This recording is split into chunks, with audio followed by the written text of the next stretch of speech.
The way I view balance is balance means different things at different times, and trying to determine what's negotiable and what's not.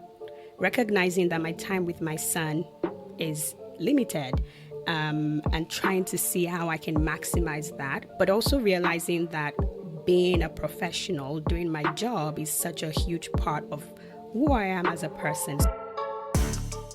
Welcome to The Scaries, brought to you by Razor Co. I'm Sky. And I'm Talitha. We are proudly broadcasting from Treaty 4 territory and the homeland of the Métis. In each episode, we tackle the alarming, inconceivable, questionable, shocking, and scary statistics relating to, impacting, and intervening with the lives of women and girls worldwide. You'll hear the scary truth, take away tools and tips, and learn about what you can do about it. The Scaries is an opportunity for us as women and supporters of women to use our voices to make some real change. We'd also like to note that the views expressed on this podcast are solely our own, and it's for entertainment purposes only. And we could be sharing some content that could be triggering to you, so please listen with caution. As straight, cisgender, white, able-bodied settler women, we are very aware of the privilege that we have, and we want to use this platform to spread awareness about the scary reality that women from around the world face in different life situations. And why? Because sometimes nothing is scarier than being a woman.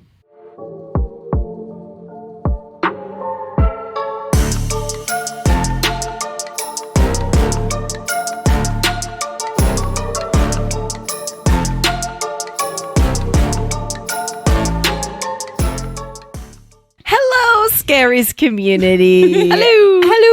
Thank you so much for tuning in to another episode of the Scary Stories and Statistics that honestly are real life things that we go through as women every single day.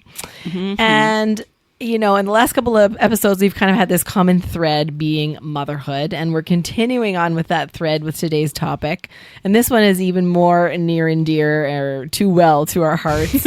And it's really the concept of how work and balancing work and motherhood, how that works. It's not easy. It's even just hard to get out. Yeah, it's hard to even just say. It's hard to explain. Struggle. It is a straight up struggle bus. So that's what we're chatting about today, because we know that we're not alone in this. No. And so we're going to look at how the role of a mother brings really unique stressors and impacts that can take a big toll on the trajectory of our careers and our mental health. So yeah, that's what we're getting into today. It's honestly a little bit of a selfish episode because we just really need the tips and tools. We need to talk about this. I can truly barely keep afloat most days. And I have a partner, and I have my parents live in the same city as me. And I have so many friends and my brother's help and all that kind of stuff. I have so much support, and I feel like I'm exhausted and drowning. And honestly, no matter how many, empowerment events and all those things that we attend or that we've even hosted over the years since Raise Her Co has been around, the topic of navigating that work-life balance for women seems to be this ever-looming issue that leaves so many of us wondering, struggling, and questioning, what is the secret? How do they do it? Is there one? Well, we have a special guest today on the pod who will help us navigate a little bit of that and share her own strategies and advice for finding balance in the chaos, the guilt, and the competing priorities that come with being a mom who works in the workplace. And we say it this way and we define it this way because it is very different than a working mom. All moms work. Work hard. And they work very, very hard. Mm-hmm. So this is specifically about a mom who is in a workplace of some sort. Yes, Marie. So before we get into the really fun stuff, and that is always with our guest, let's first dive into the scaries, of course, so we can really understand the gravity of the situation of what we're dealing with, what so many moms, including us, are dealing with every single day, especially, going back to work after they have children, what that looks like, how they navigate it, and how that all rolls. So for starters, you should know that the labor force's participation among mothers with young children, age 0 to 4, is at an all-time high. Hey! Which is kind of cool. That's us. Yeah, That is us. Currently, more than 70% of mothers of children younger than age 5 and about 80% of mothers of children ages 5 to 18 are working. So that is huge. Like huge numbers. That's really big numbers, yeah. This high level of participation emphasizes the insight and productivity mothers really bring to the workplace every single day. And you don't tell me there's not a better person to hire than a mom. Like the ability to those abilities and those strengths you get from just growing a human and the impacts after. Raising a human. That is major life skills. Yeah. So with all the knowledge of just how many moms are working and in the throes of raising and caring for young children, like that is a whole separate ball game. Let's talk about what they're facing. What we're facing, let's just be honest. Selfishly. This is just our story. Yeah. So according to a recent survey by Capterra Inc., it was discovered that 2/3, 65% of mothers working in the workplace in Canada are experiencing a difficult mental health load caused by balancing work and family responsibilities. Not only is there mental health suffering, but with the survey, which polled nearly 1,000 Canadian employees, it was found that 46% of working mothers felt more likely to be overlooked for promotion opportunities, 39% felt less likely to be included in projects, and 36% felt like a less worthy member of their workplace team. Oh my God. So sad. And over a third, so like 35% of the female respondents reported their career plans have been affected by dreams of having a family. 19% didn't feel comfortable sharing the news of their pregnancy with their employer. I believe that. And when they did share it, 35% of those working mothers felt that their employers provided zero support after sharing the news of their pregnancy. So sad. So unfortunate. God. There is a bright light, though. Okay. Among those who did receive support, they were provided with things like more flexible working hours, which is about 31%, fewer tasks, 22%, and the possibility of working from home, which is around 19% in the survey. Ugh. Sadly, I just, it's like not surprising to me. None of these stats are surprising to me. Even though I know that we live in a country with way more supports in place, like including the recent $10 a day childcare, government subsidy, and parental leave to help birthing people have more say in the matter of if or when they want to go back to work in the first place. I can think of a situation in too many other countries where women and birthing people are forced to choose between going back to work due to no paid leave or staying home until their kids are in school due to the exorbitant childcare costs. This idea led me to dig into where Canada stands in terms of that work-life balance globally, and the data is very interesting. So let me paint you a little picture. In a recent study by the Organization for Economic Cooperation and Development, or OECD, researchers looked at how much time, on average, citizens across the countries that are a part of the OECD devote to leisure and personal care, together with employees working very long hours to rank countries. So, Italy, Denmark, and Norway hold the top 3 spots, which also happen to be very high on the gender equality sound familiar. index. These guys are always at the top of their game. They're always doing it right. So they're at the very top. They hold the top 3 spots, and Canada is ranked 24th. Not the worst on how many countries are out there, but true. yeah. So although only 3% of employees work very long hours in Canada, the same as in Italy, there is a significant difference in the time devoted to personal care, such as sleeping and eating, and leisure, including hobbies, games, TVs, watching TV, watching shows, whatever you want to do. I love that like sleeping and eating are considered like the Personal extra, care. like you're really treating yourself real nice. Right, kind of a critical piece of You survival. need to do those 2 things. Yeah. So anyways, the OECD average for time devoted to personal care and leisure is 15 hours. For Canadians, the figure is 14.6. So we're like almost there. In Italy, the number is 16.5, the most time across all OECD countries. So when the study zoned in on Canadian cities with the best work-life balance, Ottawa was ranked best and actually came 7th in the world. Whoa. Which I don't know why Ottawa. I feel like I picture Ottawa as like political capital, like people just like go Maybe all because the it's time. so government that they have like Oh, so it's many, true, like, actually. They're days like, off and take different your things. 17 Yeah. weeks of vacation and all that Exactly. kind of stuff. Yeah. Yeah. The other Canadian cities that were included in the study were Vancouver and then Toronto and Calgary, which respectively placed 16th, 19th, and 30th. Very interesting. Yeah. 16th and 19th, 30th. Yeah, that checks out for those 3 places. Yep. Wow, very fascinating. Honestly, when we look at what largely contributes to those higher work-life balance ratings, it seems like it really does boil down to flexibility. Yeah. It's, who has the time to sleep and eat and do some hobbies? You can't if you're working a job that requires you to work all day and all night kind of thing. Very true. So, so here's some rapid fire stats from the same study that speaks to just how important flexibility is. 21% of the Canadian workforce works full-time from home. Interesting. But 56% would consider leaving their full-time job if told to return to the office full-time. So a lot of people are hybrid. Yep. 72% of people working from home said they had a good work-life balance compared to 58% of people who work outside the home. 60% of people working outside the home said they were satisfied with the time they get to spend with their family compared to 70% of people working from home full time. So people who work from home more, doesn't mean they only work from home, seem to be a little bit more happy. Yeah. I know preferences and productivity vary from person to person. There's Right. some people I talk to are like, I can't work from home. I get nothing done and it just doesn't serve anybody in my life. Yeah. Where other people are like, I can't do the other way around. So I personally love the hybrid option. I like the ability to get dressed in the morning and go somewhere, but I don't love having to like be there on the clock on the exact hours and people watching you and wondering where you're going and the competition on who's here the longest and who's there first. That does not serve me or anyone, if you ask. The competition is so stupid. No. So Talitha actually just started a fully remote. I think you were hybrid before that, and then fully remote role. So tell us about that. How has it served you? So or not? Yeah. So I since the pandemic, I was remote because everyone had to be remote, and then we went back to hybrid. And so I was still primarily I was at work maybe one day a week. But yeah, since March I've been entirely hybrid because my home base is in Toronto and I'm obviously not in Toronto, and I have teammates across the country. So it's a very interesting question because when people of you types where people are like, I love going to work some days, I'm like, no, I love staying home.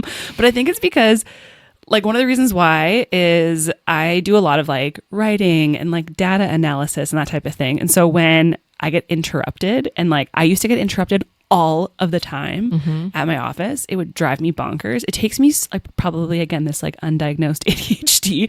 It takes me so long to get back into things. And so so working from home and being able to set boundaries, which I generally have a hard time doing, is really, really great.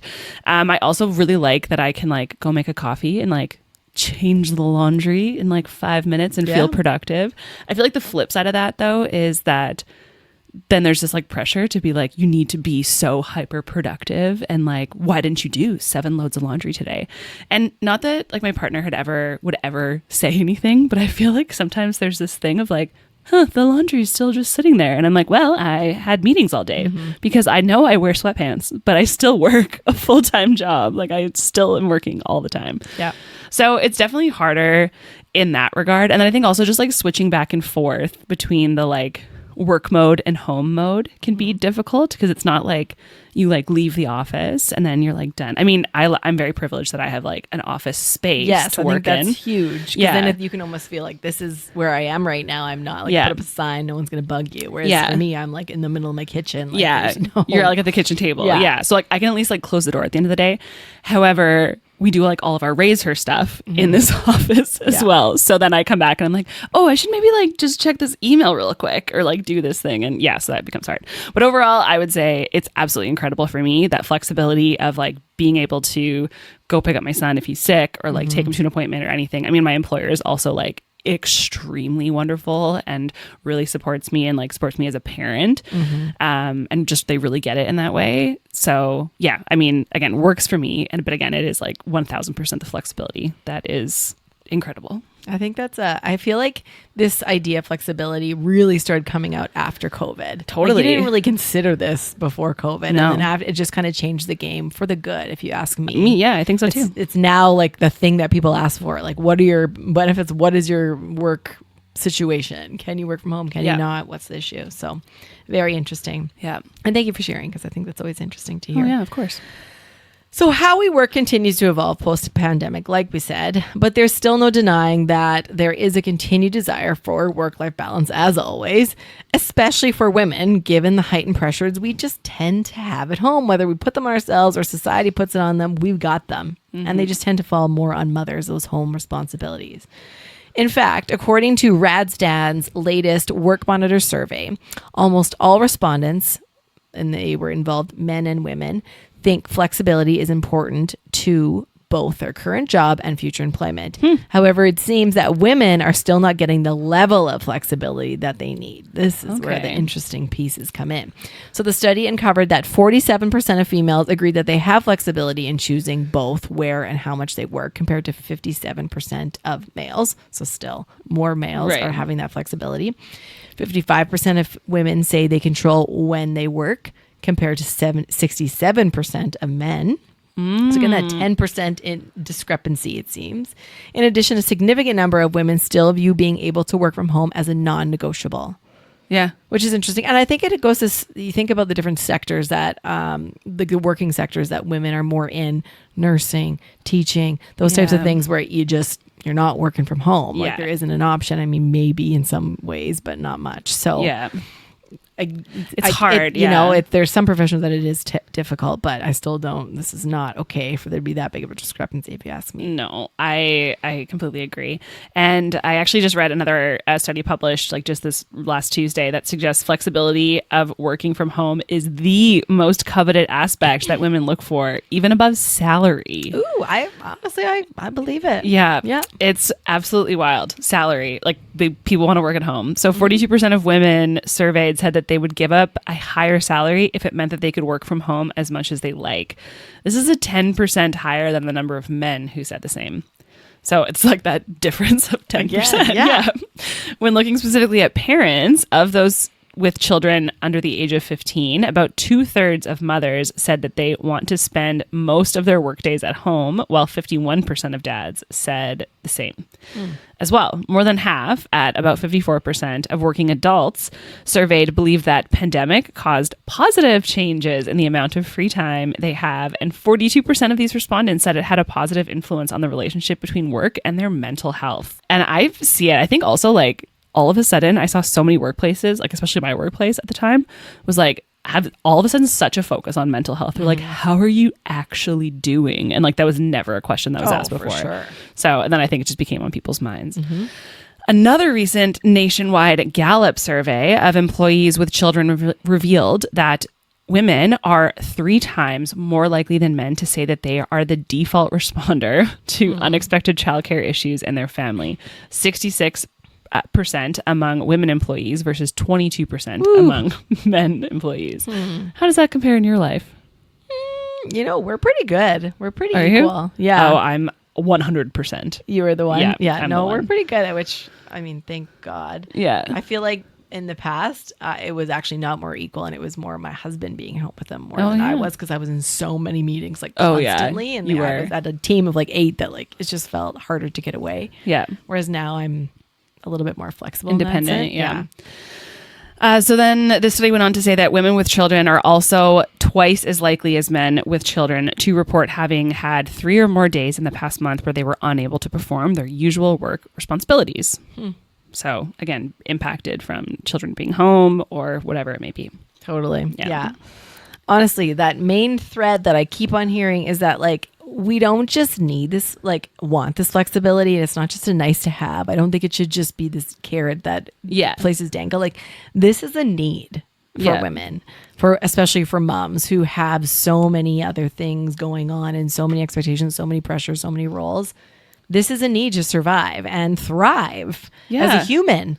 We are more than just employees in the box of the workplace. We are parents, we are individuals, we are community supporters, XYZ. And so workplaces, this is a must. This is just like table stakes now. Well, and like the 9 to 5, Monday to Friday, 52 weeks a year work thing, that like setup was based on a colonial man. Right. Like, so it doesn't take into account like women aren't 24-hour cycles. We know this. We are 28-day-ish cycles. So like that's how our body works, or like any menstruators.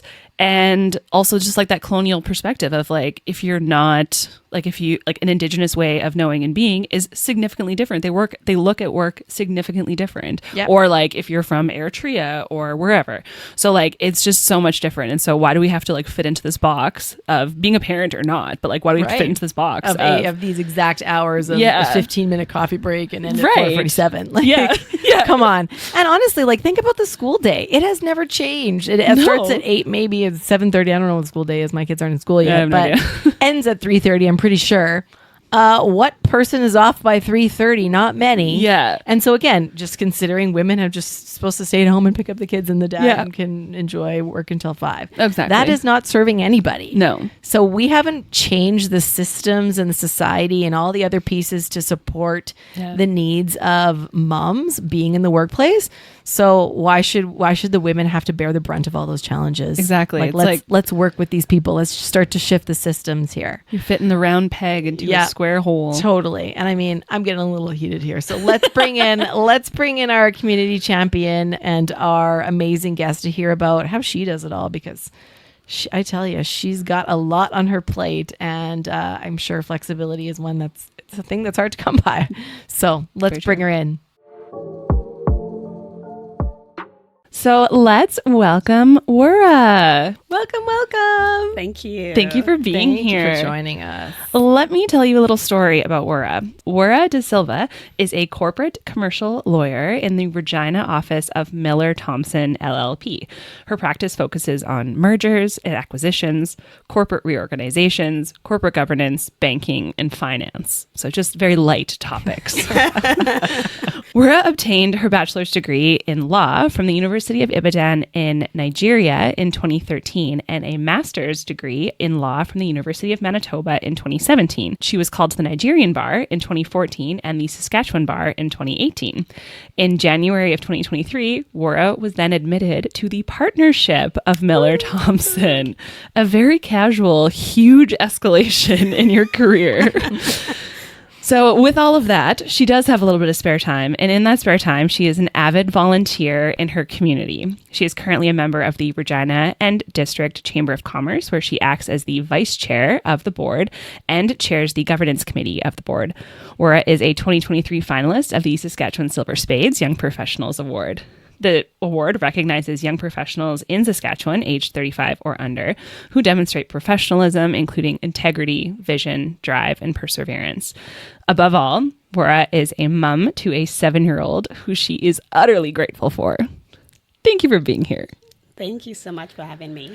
We're very excited. We have some rapid fire questions to start off, though. So these are just to kind of lighten the load before we get into the real topics. Okay. So the first question we have for you, and I always love this one, is what is the best piece of advice you've ever received?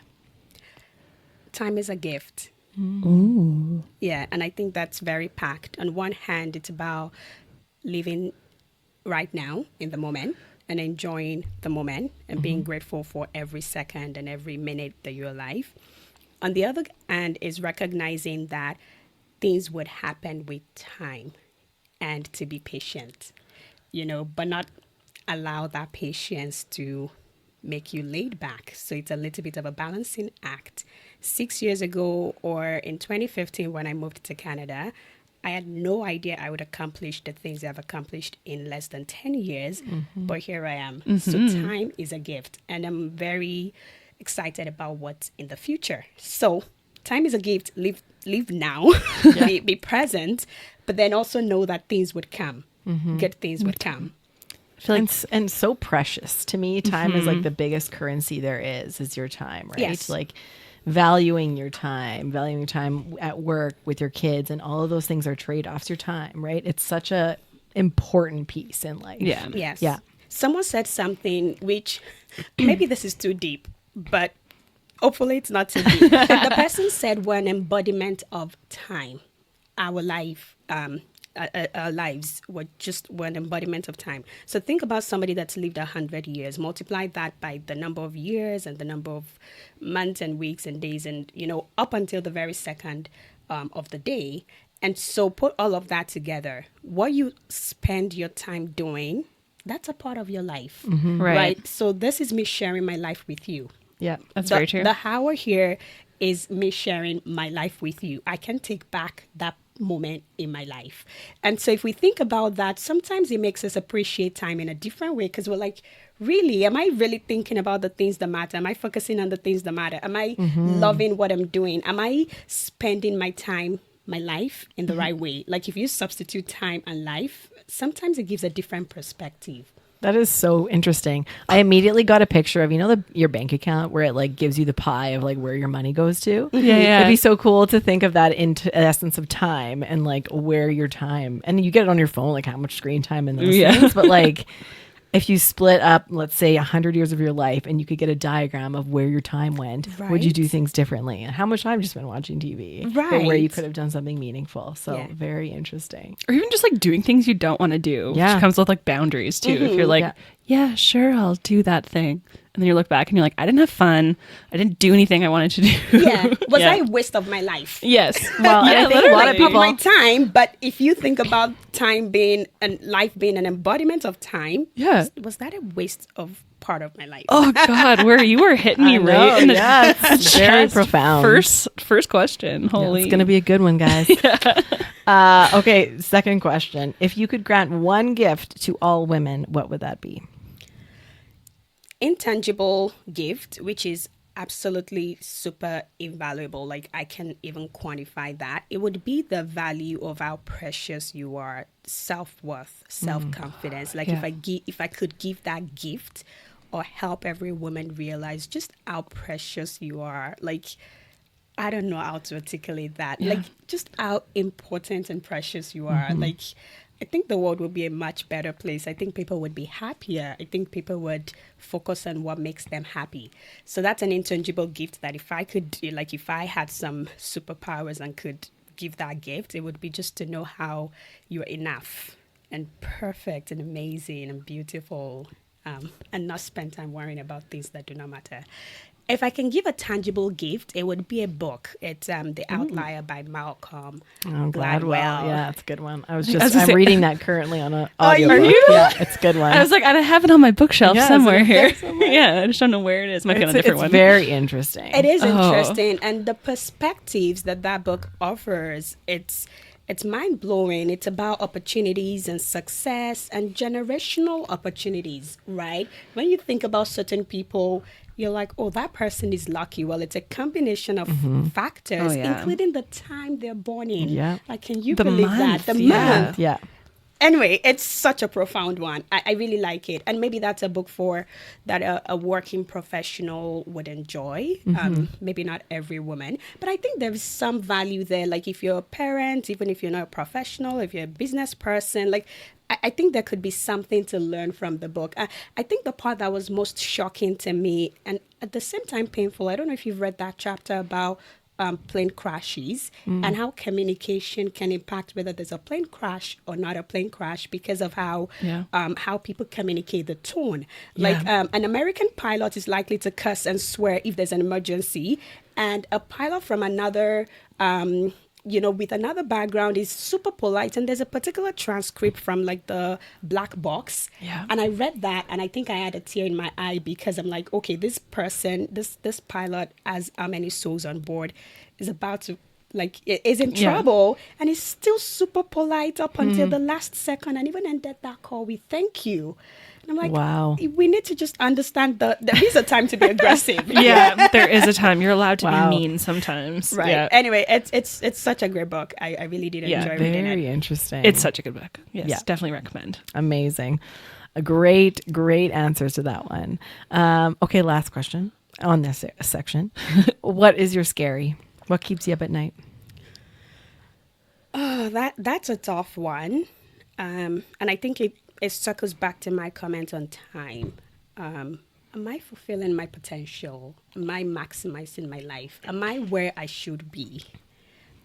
What is my purpose, and am I living in it? That really keeps me up at night. That is scary. If you're like, am I wasting, back to the first answer, am I wasting my life? Am I wasting something that was gifted to me? Should I be doing something more? Am I doing what I should be doing? Yeah. Exactly. Am I making the kind of impact I should be making? And the work could be, and just like that self-evaluation of where you are in life and what your opportunities are, your potentials, and just, am I doing what I should be doing in this moment? Yeah. Whew. Chills. God knows, right? Who knows? All right. So now we're going to get into the nitty gritty of our prepared questions for Wura. So we want to start out about, just tell us about yourself, how you, like we mentioned in your bio, you do a lot of things, play a lot of roles, wear many hats. How do you balance it all? You have a demanding career as a lawyer, as a partner, no less, responsibilities as a mother with a young child. And then, of course, to top it off, you have community commitments. So how do you do it all? When it comes to balance, I find that balance is very subjective. For some people, that would be working 8 to 5 and then getting back home and making a nice meal for their family, and then the bedtime routine and all of that. For someone like me, that's wishful. I have clients with needs, and sometimes that would mean it's supposed to be a lovely night, but then there's an email and something needs to be done. I need to be present for my family, my kid. The way I view balance is, balance means different things at different times, and trying to determine what's negotiable and what's not.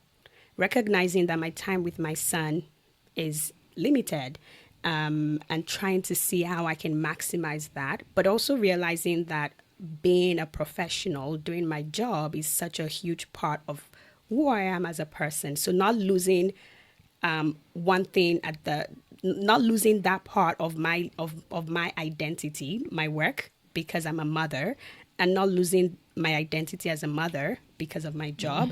And on top of that, wanting to be just a good person, and that's like being in the community and volunteering, whether formally or informally. Currently, I have a student at Queen's University in Kingston that I mentor, a law student. So we catch up every month, and sometimes more often to discuss different things. So she's a Black law student and could use the mentorship of a senior person or of a practicing lawyer who's also a Black woman, a Black lawyer. So wanting to give back is also part of what fuels me as a person. So it's about, looking at my time, again, that pie, and trying to figure out what's important, but also understanding that different times and different seasons, some things are more important than others. So I do not have the perfect balance or the perfect idea of what balance is.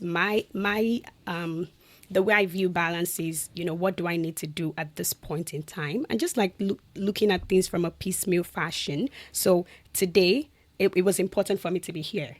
I wanted to be here. I looked forward to it.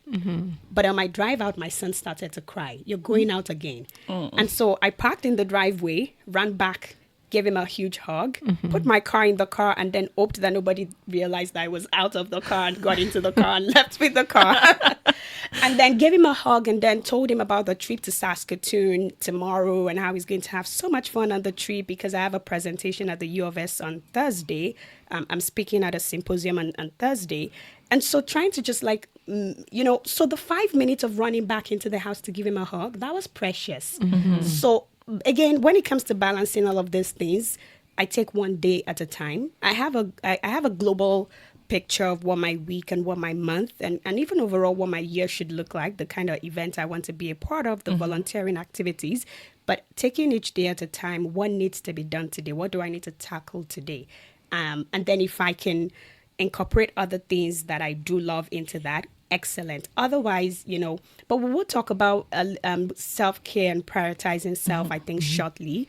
So I do not have a perfect answer No, for balance. I don't think there is one. There's not. That's why we're asking. Do you have think- ideas to share? This comes up a ton, just this topic in general. Like, I think everywhere we go, especially in mom circles, it's like, how do we do it? How do you balance it? And especially for us, because we are similar to you. We're working moms. We have this amazing passion of raise her, but then, we're doing it all. Kids. Kids, little kids. And so I love what you said around what's non-negotiable, like right now. It could be work. No, I have someone calling me. There's emergency and I need to focus on that. Or my kid's sick or they're in the hospital. Like those are the non-negotiables, and different fires happen in different areas of your life and you just have to switch paths. Exactly. But, and every day is very different. Every day is totally. Yeah. I really like that.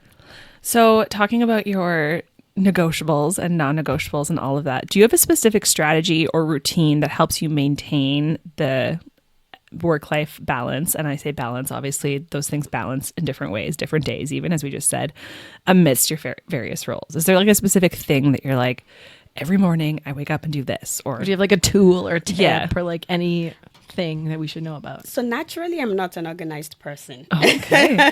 You're speaking to me anyway.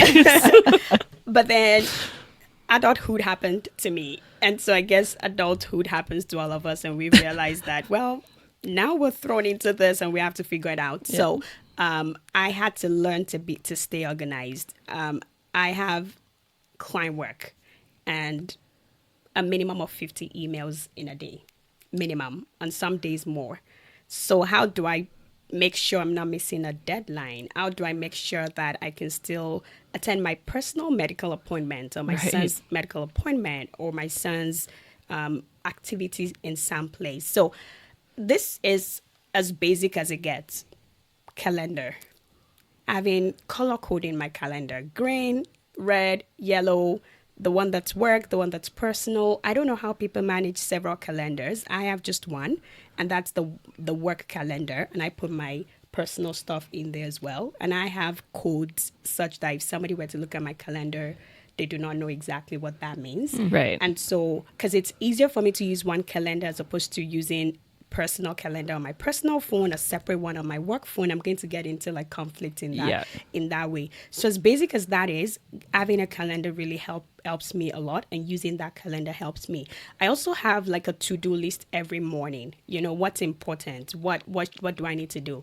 I think a lot. My mind races a lot, especially at bedtime. Mm-hmm. So I pick up a pen and a paper, or I pick up my phone, get into my notepad, and then get it out. Because it's like in my head, and I have to get it out so that I can sleep. So I do not have like a specific routine other than just some of these basic things, and then making sure that I prioritize what's important, what's important but can wait, what's urgent but not important but not urgent, and then just using that to determine how I tackle each day and each activity at a time. I also can be very, like, I can have 50 tabs in my head and on my computer open. Yeah, believe it. Yeah. So I just try my absolute best to reduce that into something in writing on paper, old school paper and pen, different colors of pens, and figure it out from there. So not a magic tool, but just something that works for me is, prioritizing based on what I have to do from time to time. It sounds like you're just really also kind to yourself, and like you don't put so much pressure on yourself that if you don't get task, C and D done at the exact moment that you wanted to get it done, that you're not going to beat yourself up for it. That's correct. I give myself grace. Yeah. And the reason I do that is because I have realized that I am the most important person in my life. Yeah. If that makes sense. It does. You're the main character. I'm the main character. So I need to do that for myself, because you cannot pour from an empty cup. Yeah. So if I do not make sure that I can create my balance based on what I need to do per time, and based on like that, and part of being kind to myself and giving myself grace is also learning to express myself. I've realized that people are kind as well. People can be kind. And we end up creating